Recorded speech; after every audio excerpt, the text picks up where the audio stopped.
Quand vous êtes avec un sorcier, vous habitez avec un sorcier, oui, un sorcier habite avec toi, tout ce que tu fais, tu vas tourner en rond. C'est pourquoi, si tu es dans un endroit, que tu es dans la zone où il y a des sorciers, les sorciers vont faire tout possible pour te mettre en colère.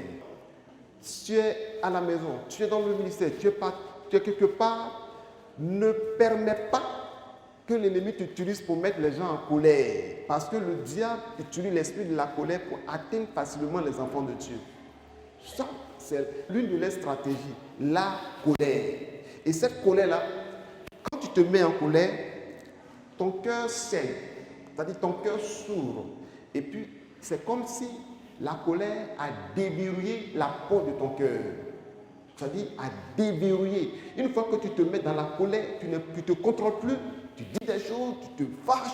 En même temps, eux, ils profitent pour rentrer dans ta vie et ils profitent pour détruire. C'est pourquoi quand le sorcier vient, vous allez voir qu'il va mettre la colère, et éviter ça. Et quand un autre signe pour comprendre aussi, quand vous avez des gens, à chaque fois se mettre en groupe, les critiques seulement, te mettre en groupe, parler des gens, faire attention. Dis à quelqu'un, toi là, il ne faut pas rentrer dedans. Il ne faut pas rentrer dans les critiques. Dis à celui à côté de toi, je te dis de ne pas critiquer. Alléluia. Parce que ton travail, c'est de parler. Oui, Adjoba a mangé polo. À quoi il dit non, il a mangé aussi. Et vous, c'est votre travail.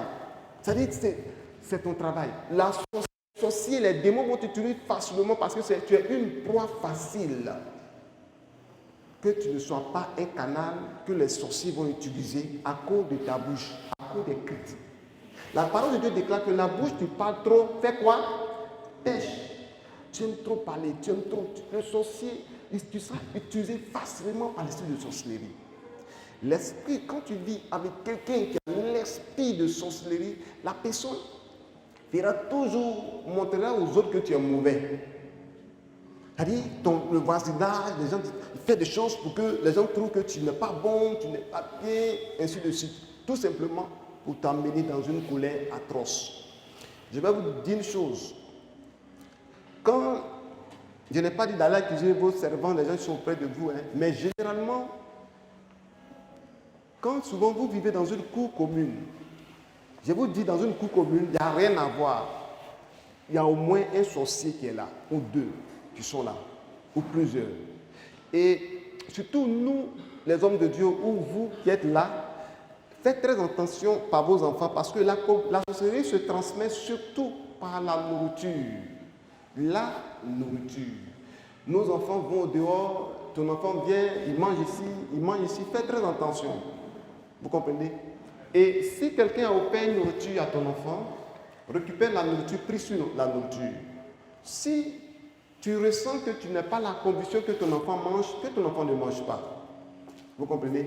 Donc, la sorcellerie se communique. À un moment donné, à l'église, il y avait une petite fille à l'église comme ça, qui, dès qu'elle vient, paye des trucs, des bonbons, des chewing-gums, et elle coupe pour partager aux enfants. Automatiquement, on a su qu'elle était en train d'initier les enfants à la sorcellerie.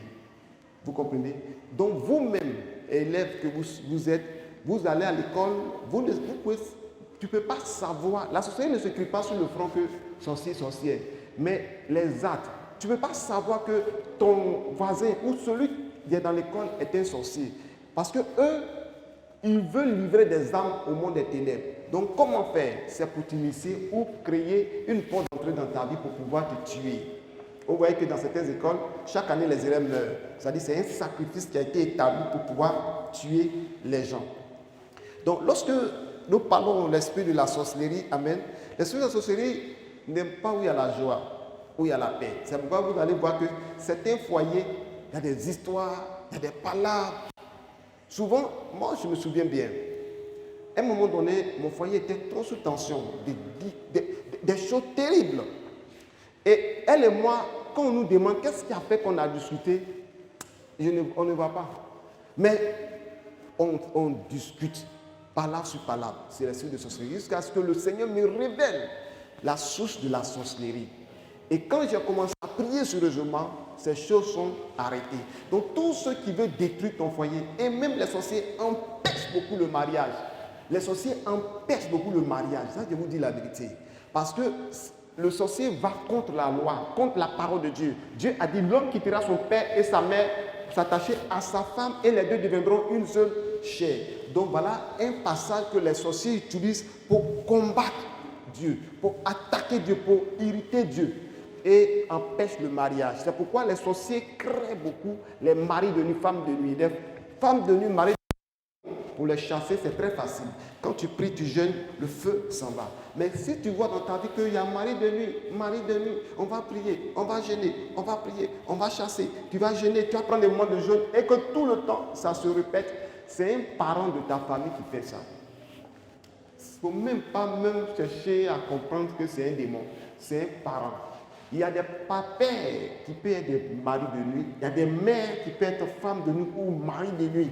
Moi, je connais une soeur que Dieu m'avait révélé que sa maman était son mari de nuit. Vous comprenez? Mais je ne dis pas d'aller accuser vos parents pour dire que maman, je pense que je ne me marie pas, c'est toi. Non, je suis en train de donner un message. Vous comprenez? Et ça peut être ton oncle, ça peut être ton cousin, ça peut être ces personnes.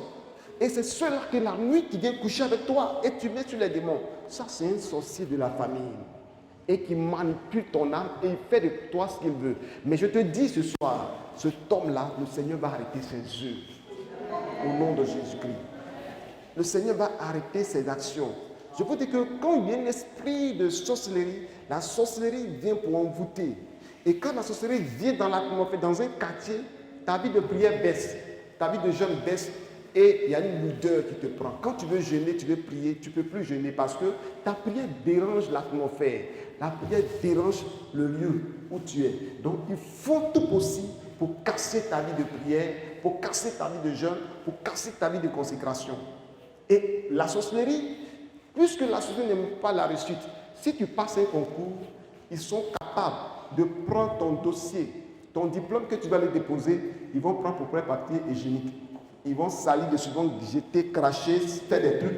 Et toi, tu as un bon dossier dans ta main, tu t'as déposé devant le directeur, le DG. Lui, il voit ton dossier, mais ça l'énerve.